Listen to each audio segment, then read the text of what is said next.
All right. Hey, everyone. I am here with Mike Flannery. Hey, Mike. How you doing? Good. How are you? I'm doing good. Thanks for having me. Good. Thanks for being on. So Mike is in New York, mostly residential, but some commercial real estate. And the company it's Realty Connect USA, right? Correct. Realty Connect USA. Awesome. And what's your partner's name, Jared? Jared, yep. So you guys are venturing on your first building a team, right? Yeah, that's right. Just started it this year. Yeah, that's been a hot topic for a lot of people recently. So it'll be fun to hear about your experience. Tell us what your and Jared's thought process of why you were building a team, what's your vision, and then we'll get into how we find agents. Yeah, sure. So, it kind of fell into our lap a little bit to say. We had one or two people who actually came and approached us. We had originally started marketing ourselves as the MJ team for Mike and Jared, just as a partnership, but it just sounded better as a team. And, some people came to approach us and wanted to join up with us. So it's kind of how it started. We weren't sure, we were bouncing the idea around of opening up our own brokerage or starting a team or whatnot. Spoke to a lot of people who discouraged me a lot to do either, to be honest with you. A lot of people who failed. A lot of people were like, it's not worth it. You're better off just being on your own. You could be by yourself or with your partner and have a lot less headaches and, be a lot happier, to be honest with you. But, I've always played college lacrosse. My business partner played college lacrosse. Loved the team aspect. Wanted to be able to help people and stuff like that. It's taken me pretty much 6 years to get where I am now. So I want to be able to help speed that learning curve up for other agents as well. And hopefully, they can take something from me as well.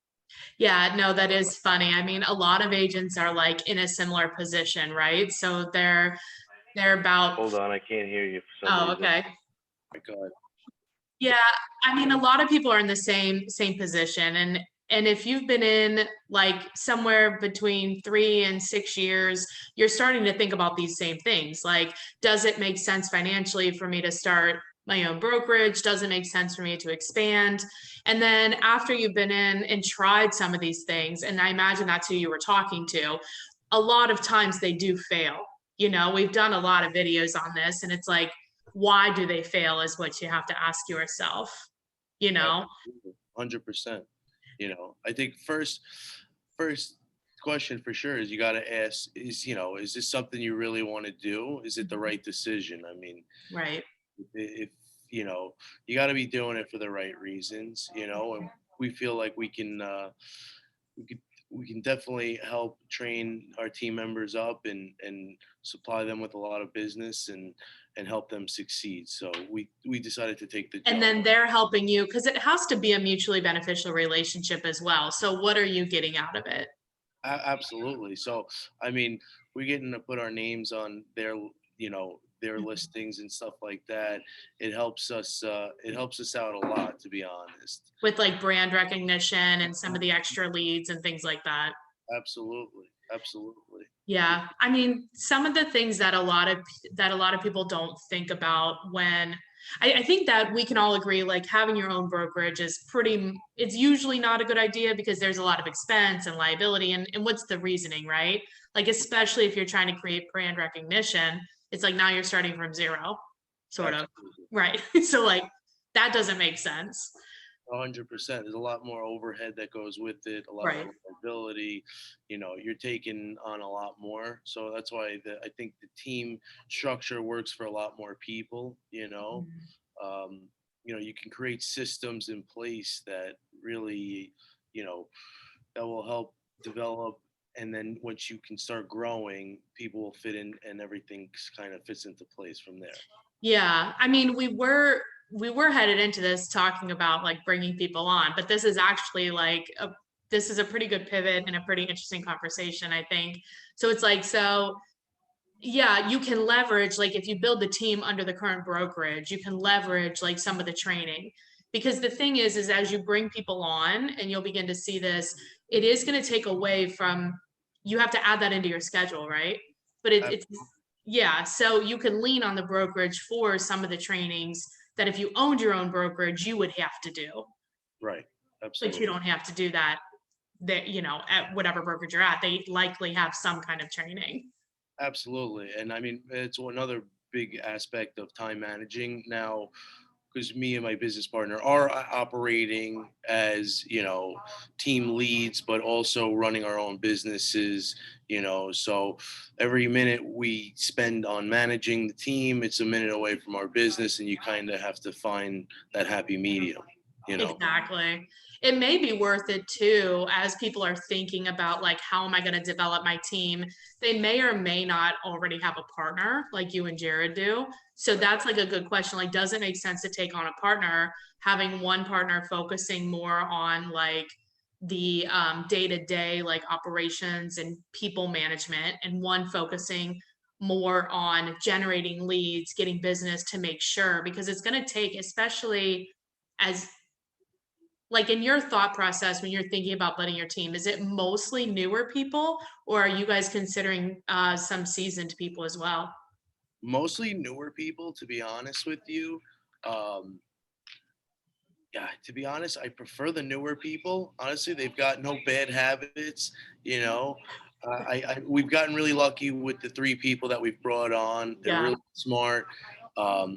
They've got great personalities. They've got great sphere of influences around them as that's good.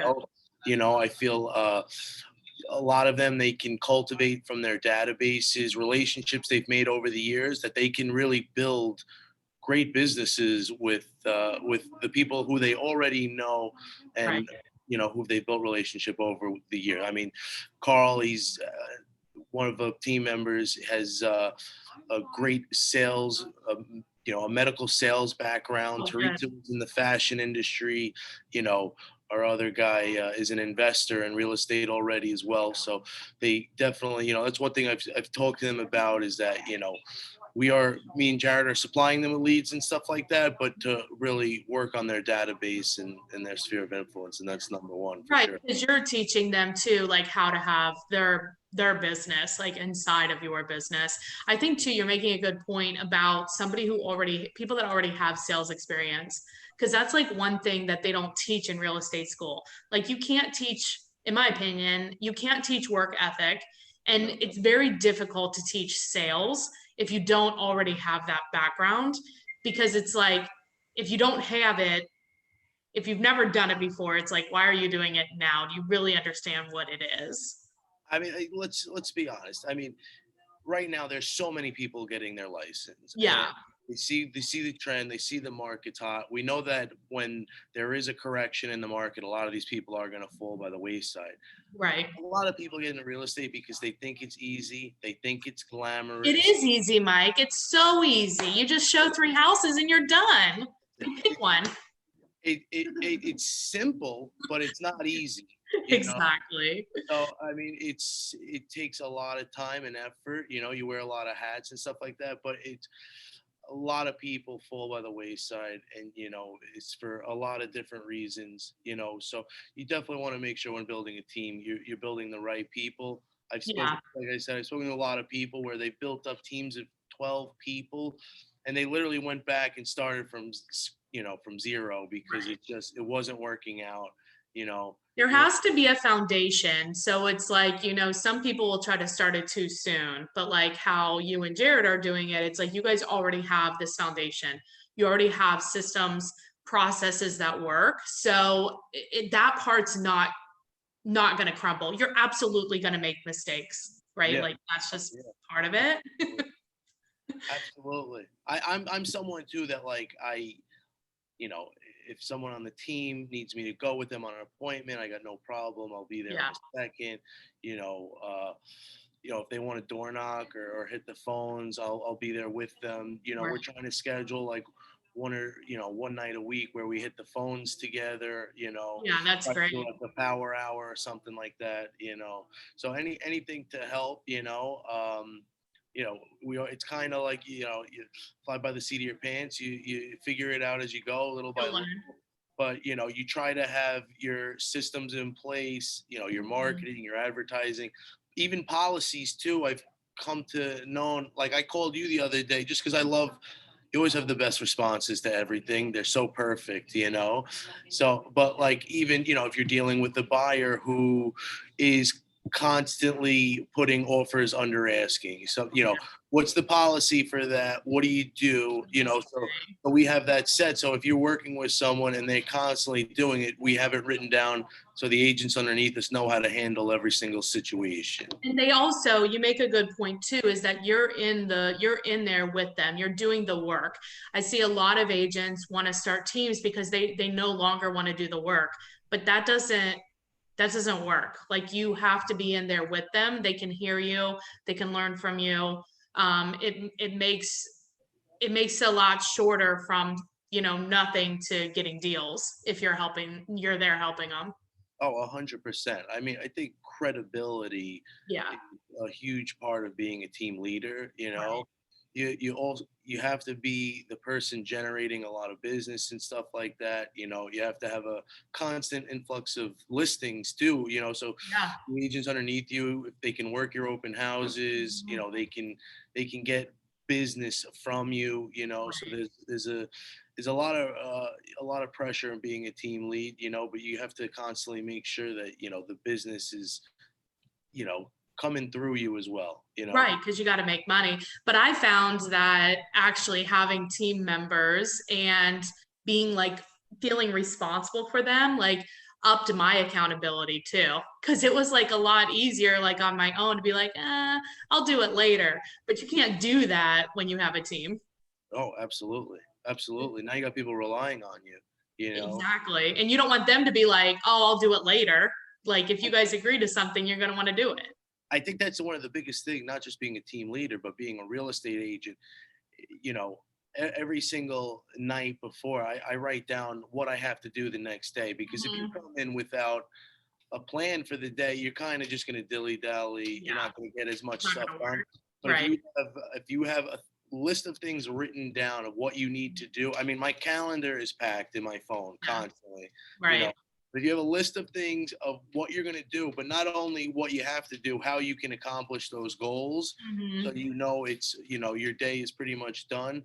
Don't leave anything, okay, I'll leave that for later. I'll do that later. If you have something that needs to be done, do it Do immediately. it. I Yeah. think one of the Well, in biggest order of priority, right? So like, priority, absolutely. But if you have some downtime, but you have something you need to do, don't be like, all right, I'll do it tomorrow or whatever. Just get it done. Just get it right, done. Don't let it weigh over your shoulder. exactly.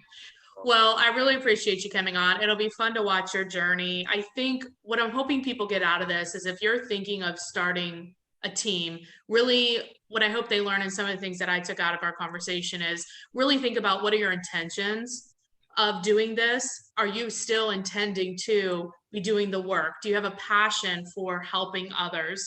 What are you going to get back from them and what are your expectations? Because those will that will help you decide like who the right people are. Yeah, I mean, those are a couple of the big highlights. Oh, huge highlights. Mhm. Absolutely. Definitely. Well, if people have a referral for you in New York, or maybe they're in New York and they're interested in joining a team, what's the best way to get a hold of you? Probably through Instagram or social media, the real estate Mike Oh Flannery. my gosh, millennials, Mike. Yeah, or you can reach me on my cell phone, 516-668-8577.